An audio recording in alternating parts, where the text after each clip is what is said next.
bangunan tua, jalan penuh kendaraan, serta hiruk-pikuk kehidupan manusia di antaranya. Kalau hanya sekedar jalan Cikini sempit banget. Apakah orang lihat jalan Cikini atau melihat sesuatu di balik Cikini? Iya. Gue bukan orang yang menjalani rutinitas panjang di Cikini. Sentuhan yang terjadi antara gue dan Cikini seringkali sekedar. Gue dulu lumayan sering main ke sini karena dulu gue punya temen di IKJ dan anak-anak IKJ itu kan sering melakukan pagelaran seni lah, konser-konser musik. Tapi setiap sentuhan itu selalu kasih gue memori rasa manis yang gak bisa dilupain tentang Cikini. Selalu ada perasaan dan pertanyaan. Orang pikirannya kalau misalnya mau melakukan praktek ilegal aborsi pasti kesini gitu ya. Saya pernah dengar juga itu sampai 7 bisa dikerjain. Wih, gila 7 udah gede ya, Pak. Manusia-manusia yang selalu bikin gue bergairah. Bangunan-bangunan yang selalu ngedorong rasa ingin tahu di kepala untuk menjangkau kenangan-kenangan di masa lampau.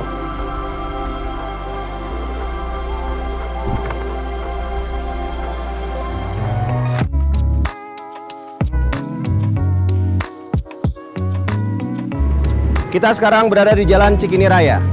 Dari sini kita akan menjalani perjalanan waktu dari Cikini ke Cikini. Gue Bobi Mandela, ini Cikini. Selamat datang di Authenticity District.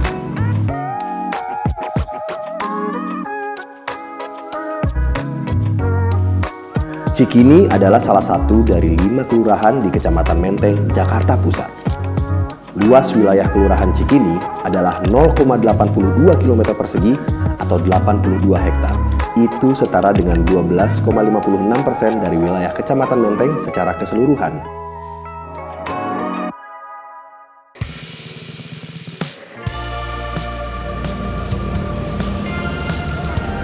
Rumah Sakit PGI Cikini. Ini adalah salah satu situs bersejarah di kawasan Cikini. Dulunya, ini adalah rumahnya Raden Saleh yang dia tempati ketika dia baru pulang setelah berkarya dan melalang buana ke Eropa. Gue jadi penasaran, sejarahnya PGI Cikini ini ketika dialihfungsikan menjadi rumah sakit. Apakah dihibahkan, atau dijual, atau gimana? Nah, itu pengen gue kulik. Bondan, kalau ngomongin wilayah Cikini, pasti identik dengan Raden Saleh. Ya. Sejarahnya bagaimana sih, Pak? Ya, jadi Raden Saleh ini adalah seorang Indonesia atau seorang bumi putra di Hindia Belanda ketika itu yang sangat terkemuka ya. Karena kemahirannya dalam melukis gitu ya. Jadi dia sempat belajar melukis di Eropa selama kurang lebih 20 tahun dan kemudian dia juga mencapai ketenaran di sana, bukan hanya sekedar belajar melukis dan bahkan karya-karyanya itu sedemikian bagusnya sehingga dia diangkat menjadi pelukis kerajaan Belanda. Jadi selain udah berkarya di sana pun dia eksis ya? Betul. Dan ketika dia pulang ke Indonesia, pemerintah kolonial itu sangat menghormati Raden Saleh karena mereka tahu jejak rekam dari perjalanan karir Raden Saleh sebagai seorang pelukis yang memang kemudian membawa nama harum ya bagi tanah Hindia Belanda. Sehingga ketika dia pulang ke sini, dia diberi kedudukan yang sejajar dengan orang Eropa. Walaupun dia sebetulnya seorang bangsawan bumi putra yang kedudukannya juga tidak rendah. Iya, aslinya juga ada darah biru dia. Sudah darah biru.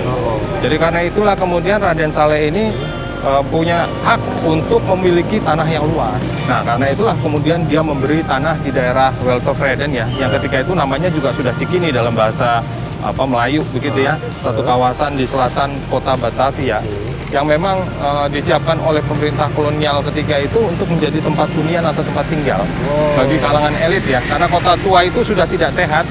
Ekologinya sudah merosot sehingga mereka memindahkan daerah pemukiman bagi para pejabat kolonial itu ke selatan ke wilayah Weltovreden yang sekarang kita kenal mungkin salah satu bagian tempat tinggal itu di Menteng, di Gondang Dia dan juga di Cikini.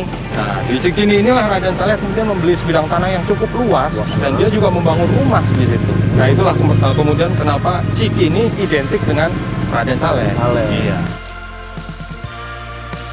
Ya, sebetulnya ini kan karena pengalaman dia tinggal di Eropa ya. Jadi dia banyak ketika itu diundang oleh para bangsawan Eropa untuk tinggal di berbagai istana. Nah, salah satu istana yang sangat dikagumi oleh Raden Saleh itu ada di Bavaria, di Jerman ya. Ya, dan karena itulah kemudian dia terinspirasi ya untuk membangun seperti itu di Indonesia. Jadi ketika dia pulang, dan dia punya tanah yang luas, dia wujudkan cita-cita itu, dibangunnya rumah dengan gaya yang seperti itu, meskipun istana yang asli lebih besar. Iya. Jadi ini semacam lebih kecil lah, bukan miniatur juga, tapi dengan bergaya sama. Jadi model daripada istana ini sebetulnya ada di Jerman. Jadi karena itulah kemudian kita melihat satu gaya arsitektur yang indah, yang kita kenal sebagai rumah Raden Saleh. Beralih fungsi menjadi rumah sakit itu tahun berapa ya? Jadi Raden Saleh ini meninggal sekitar tahun 1860-an, kemudian tanah ini dijual ya oleh keluarganya lah begitu ya, kepada organisasi semacam gereja begitu ya. Oke. Nah, oleh gereja itulah kemudian dia diubah menjadi semacam rumah sakit. Berarti dari rumah sakit itu dari 1800-an udah jadi rumah sakit? 800 mungkin 70 sekian ya, nggak langsung jadi rumah sakit. Ada satu proses sebelum akhirnya berubah menjadi rumah sakit begitu. Berarti udah lebih dari 100 tahun nih jadi rumah sakit. Ya, betul, betul. Oke Pak, kita lanjutin ngobrolnya sambil jalan-jalan ke Cikini Raya kali Siap. ya. Yuk, sambil mari. lihat-lihat situasi yang sekarang nih. Baik. Ngomong-ngomong nih Pak, kata daerah Cikini itu asalnya dari mana sih Pak?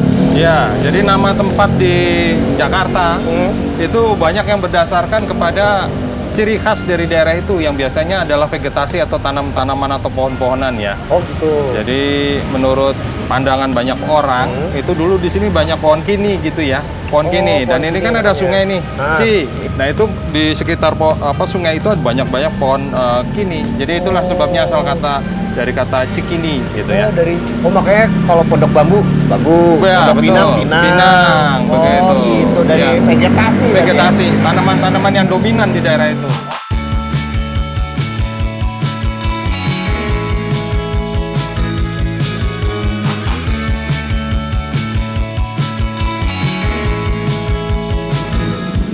Nah, selain rumah sakit PGI Cikini dan kantor pos tentunya, di Cikini ini masih banyak bangunan lain yang punya nilai-nilai sejarah, cerita, dan memori rasa yang manis yang nggak bisa dilupain.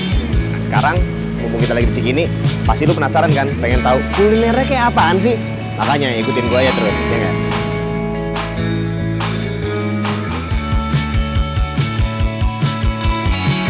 Nah, ini adalah restoran Jepang pertama di Nusantara, namanya Kikugawa. Jam operasionalnya dari jam 12 sampai jam 3 sore, habis itu ditutup dulu, terus sesi keduanya dari jam 5 sampai jam 10 malam. Ini alamatnya di Jalan Cikini 4 nomor 13. Konon katanya, pada zaman dulu, Bung Karno sama istrinya Ratnasari Dewi sering banget makan di sini, dan menu favorit mereka adalah sukiyaki. Nah, sayang banget, waktunya gue datang ke sini kurang tepat, jadi dia masih tutup. Tapi kalau lu pengen menjambanginya, tinggal datang aja tuh jam 12 sampai jam 3, habis itu nextnya jam 5 sampai jam 10 malam. Kikugawa Restoran. Kikugawa ini didiriin sama seorang mantan prajurit Jepang bernama Terutake Kikuchi pada tahun 1969. Kikuchi memutuskan menetap di Indonesia setelah Perang Pasifik. Bersama sang istri yang keturunan Manado bernama Amelia Paat, Kikuchi merintis Kikugawa ini.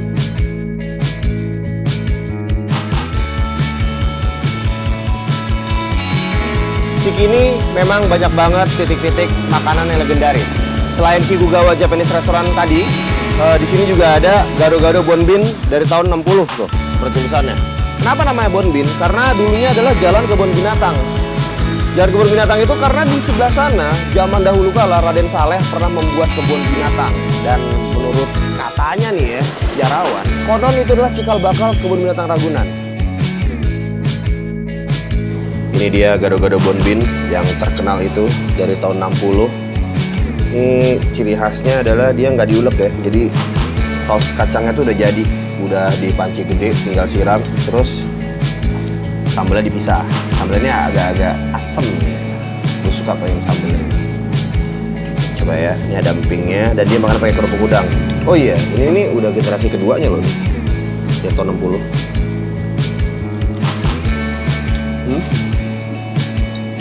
Ada alasan kenapa dia masih eksis sampai sekarang, karena enak. Buat teman-teman yang mau nyobain gado-gado OG dari tahun 60-an, gue sangat merekomendasikan lo untuk datang ke sini sih, karena ini gado-gado another level kalau gue bilang.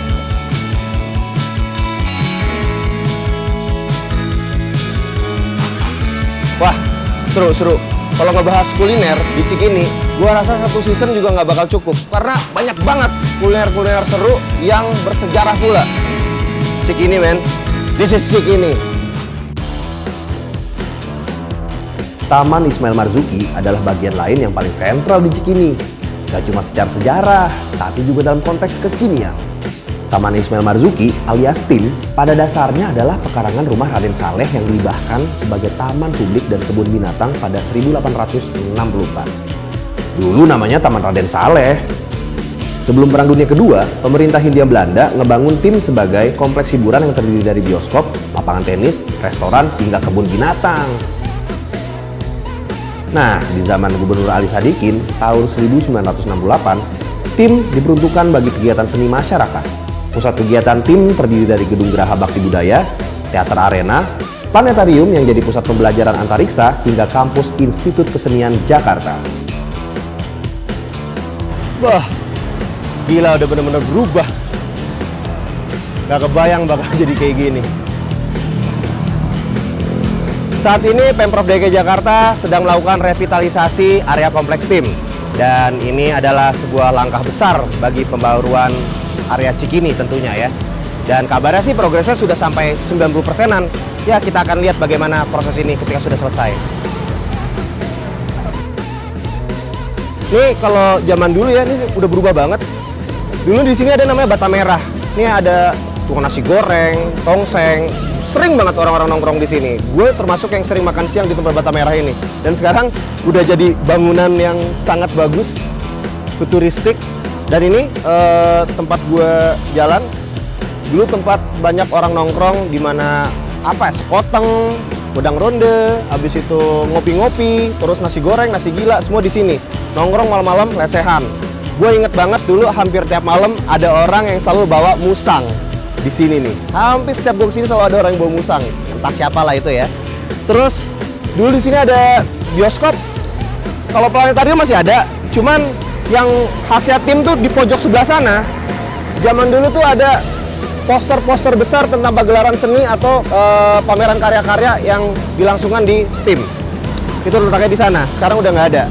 Gue dulu lumayan sering main ke sini karena dulu gue punya temen di IKJ. Dan anak-anak IKJ itu kan sering melakukan apa ya, pagelaran seni lah, konser-konser musik gitu lah. Dan band-band IKJ kan keren-keren banget ya, termasuk salah satu penggerak skena Jakarta lah bisa dibilang pada 90-an akhir sampai 2000-an awal lah. Karena sampai sekarang menurut gua band-band skena IKJ masih megang sih.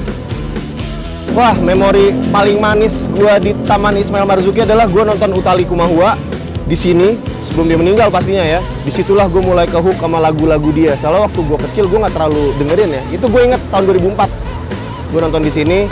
Akhirnya sampai sekarang gue jadi suka tuh sama lagunya dia yang Esok Kan Masih Ada.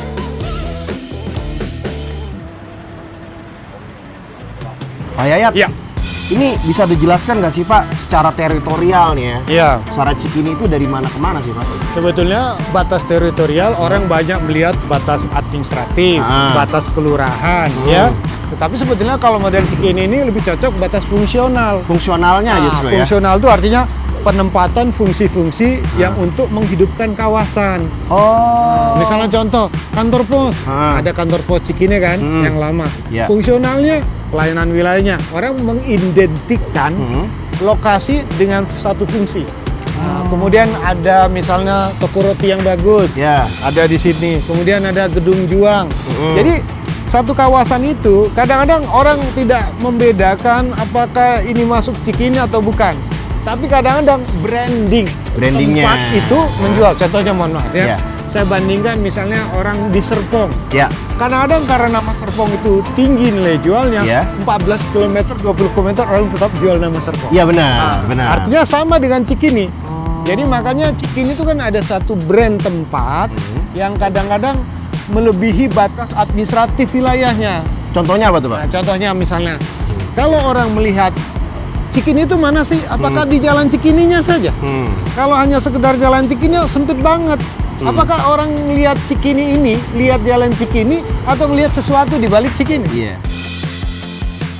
Tempat yang tadinya kecil bisa menjadi besar ketika nama itu punya kualitas dalam pelayanan. Ini ingat Cikini, ingat kantor pos.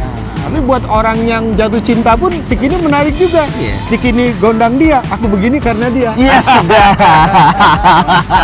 Iya. Fungsi-fungsi dari Cikini ini sendiri bisa dibilang untuk menopang Iya. kawasan elit Menteng. Iya, Ya kan? apapun contohnya. Di Menteng tinggalnya mau makan, jajan, jalan kemana? Cikini. Cikini. Atau juga dulu di sini kan ada lapangan Konis Kleven yang merupakan wilayah zona besar bagi kekuasaan dari istana negara Ya. atau istana kolonial dulu yang dilayani oleh kawasan ini. Iya, Karena betul. ingat, ini adalah bagian dari struktur masa lalu kota. Dulu sebelum ada Tamrin Sudirman, kan itu Tamrin Sudirman dibangun tahun 60-an. Iya. Kemana jalannya? Yang lewat Cikini. Cikini kemana? Ke Matraman. Matraman. Terus Matraman lurus kemana? Ke Jalan Bogor. Woi, Butenzur. Betul aja. Jadi ibaratnya Cikini kayak sebuah iklan sesuatu. Ku tahu yang kau mau. Ku tahu yang ku mau. Cikini. Cikini. Cikini kan memang identik dengan senimannya. Iya, iya. Karena kita di tim Iya, iya. KJ segala Iya. macam. Tapi ada satu Cikini yang identik sama sesuatu yang buruk. Oke. Nah, mungkin Bapak udah tahu nih yang mau Apa? dibahas apa kan? Iya, iya. Aborsi. Iya, iya. Nah, itu gimana tuh, Pak? Ya tadi yang saya bilang, kenapa orang mengarbosi Cikini gondang dia, aku begini karena dia. Dia mau bertanggung jawab. Nah, begini. Lokasi tersebut menarik dan pasti ada fasilitas. Kesehatan, fasilitas pendidikan atau fasilitas apapun. Nah, kemudian kemungkinan bukan salah tempatnya loh, bukan salah Cikininya loh, tapi salah fungsinya. Kenapa dia berubah misalnya dari klinik kesehatan Jadi klinik aborsi. klinik aborsi? Karena dia bayang ini nama mudah diingat, lokasinya mudah dicapai. Mungkin satu hal lagi, harganya mungkin relatif lebih mudah, Iya. kemudian tersembunyi. Terus yang kedua mungkin bagi sisi orang-orang tertentu agak sungkan, masa di Cikini ada sesuatu. Mungkin aparat hukum juga bertimbang-timbang, nggak mungkin Cikini orang baik-baik aja. Iya. Jadi tempat melambangkan levelisasinya kumuh. Ya udahlah, tapi Cikini itu tempat terhormat. Orang nggak ada kepikiran Nggak gini. kepikiran. Iya. Nah itulah kadang-kadang orang berbuat sesuatu di balik nama besar. Dan akhirnya merugikan orang Iya. warga yang Iya, apa iya. warga asli jadi kayak Wah, iya. "Oh, kampung gue jadi identik sama gini Betul padahal ya, dia itu gue kan nggak pernah peristiwa. begini." Jadi kan itu sebetulnya hanya terkait persoalan bisnis. Iya. Pada pertengahan 2020, polisi membongkar praktek aborsi ilegal skala besar di Raden Saleh, Cikini. Ada perputaran uang miliaran dalam bisnis itu. Seorang dokter berinisial SWS jadi tersangka utama.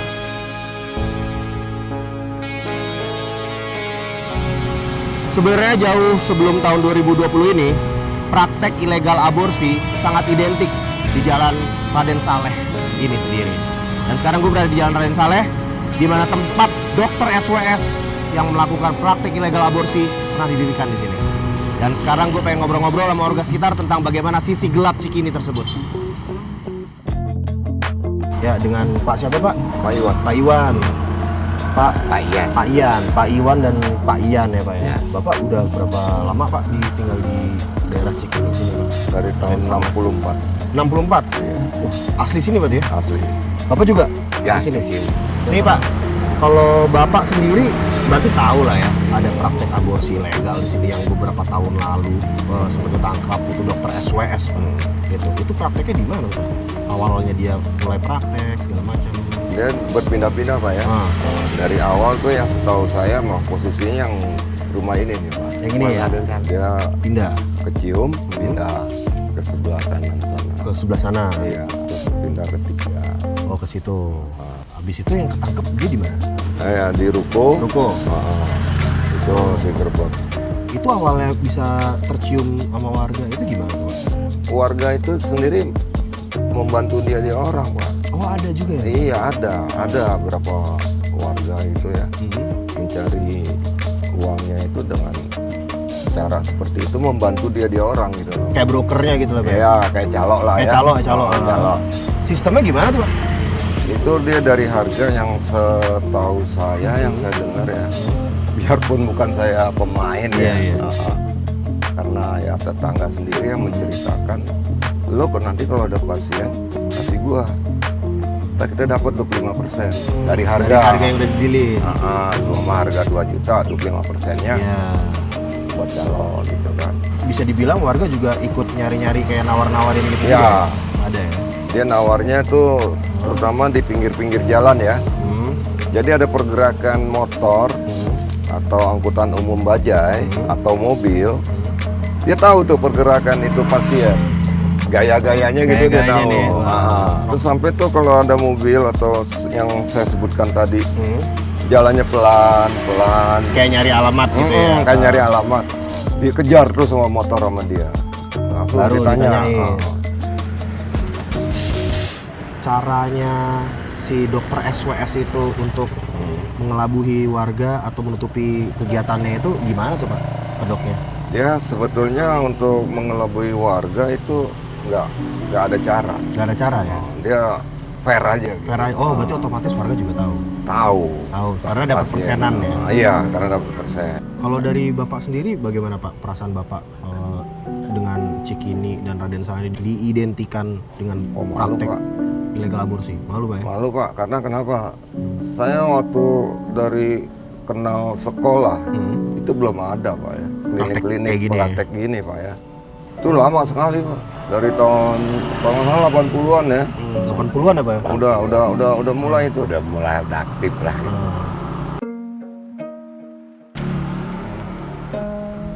Jadi bukan hanya dokter SWS aja berarti? Oh Banyak. banyak. Banyak Pak? Banyak. Tapi yang ketangkep dokter SWS yang waktu itu? Oh enggak. Mbak sebelumnya dia aman terus. Oh dia aman terus? Lama dia. Lama? Sekarang tuh masih ada nggak sih Pak kayak gitu? Masih. Masih ada aja ya? Ngumpet-ngumpet. Ngumpet-ngumpet ya? Dan si pasien juga masih ke sini, nggak ke tempat lain. Karena orang pikirannya kalau misalnya mau melakukan praktek ilegal aborsi pasti kesini gitu ya? Ke sini. Pasti. Udah pasti ya? Pasti. Bapak- Sampai Bandung, Surabaya, sampai Medan. Pokoknya Sampai seluruh Bali. Indonesia udah. Kalau sistem sekarang yang saya dengar dari calo-calo itu, jemput bola Pak. Jemput bola Pak? Itu gimana kalau jemput bola Pak? Jadi dia punya nomor bidan atau dokternya. Dia punya nih si calo. Kebanyakan dia prakteknya sekarang di hotel. Di hotel yang ya kelas-kelas murah dah ya. Cuma buat tempat aja kali ya. Jadi dia nggak berani di alamatnya dia. Oh jadi sesuai perjanjian dapat nomor telepon ketemuan di mana gitu? Nah, jadi gini ya, seumpamanya gini, ada yang nanya sama dia, Pak, klinik di mana Pak? Dia ngoper ke pemain, ke calo. Nanti orang ini yang memberi, nih dapat 1B, 1B atau 2B. B itu bulan, Oh bulan B itu. jadi ukuran Kalau 3B berarti 3 bulan. 3 bulan. 3 bulan tuh bisa mencapai 7 Oh 7. juta. Saya pernah dengar juga itu sampai 7 bisa Pak, bisa dikerjain. Wih gila 7B udah gede Iya, loh Pak. udah mau jadi lah. Udah mau udah ya iya udah jadi tuh Pak. Udah jadi ya. Tergantung bulannya, Tergantung bulan. harganya itu ya. Harga beda. Beda ya? Bulan berapa nih? Ada yang 3 bulan, 2 bulan paling besar, ada yang 5 bulan, 6 bulan paling besar itu. Soalnya udah repot kalau udah gede kan ya. Udah ada itunya. Iya sih, iya sih.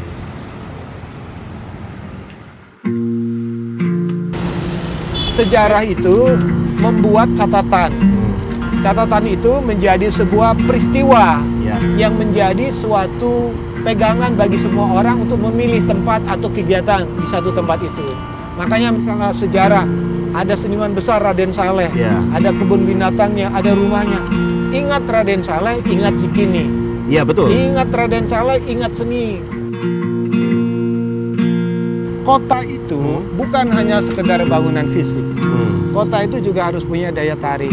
Jadi ibaratnya orang bukan hanya butuh panggung dan butuh roti. Iya. Kota butuh panggung, butuh hiburan. Sini tempatnya. Tempatnya di sini. Dan kota itu harus dinarasikan. Siapa yang menceritakan tentang Jakarta? Ya seniman dong. Wih benar juga ya. Gimana orang bisa menonton sesuatu? Panggung seni dong. Menjaga seniman di perkotaan itu sama dengan menjaga kota dan menjaga sejarah kota yang tidak lepas dari karya-karya seni yang mampu memperkuat branding tempatnya. Kalau misalnya gue bilang Cikini dan seni, apa sih yang terlintas di kepala lo nih Bang Malau? Kalau misalnya gue bilang Cikini seni, Raden Saleh. Gimana nih Bang Malau? Audiens IKJ itu brutal lagi. Udah lo nyetem kelamaan di sambit mercon. Pernah dulu slang, harusnya bawain 5 lagu. 3 lagu disuruh turun sama Jimmy. Kak, udah kak, banyak yang mau main nih.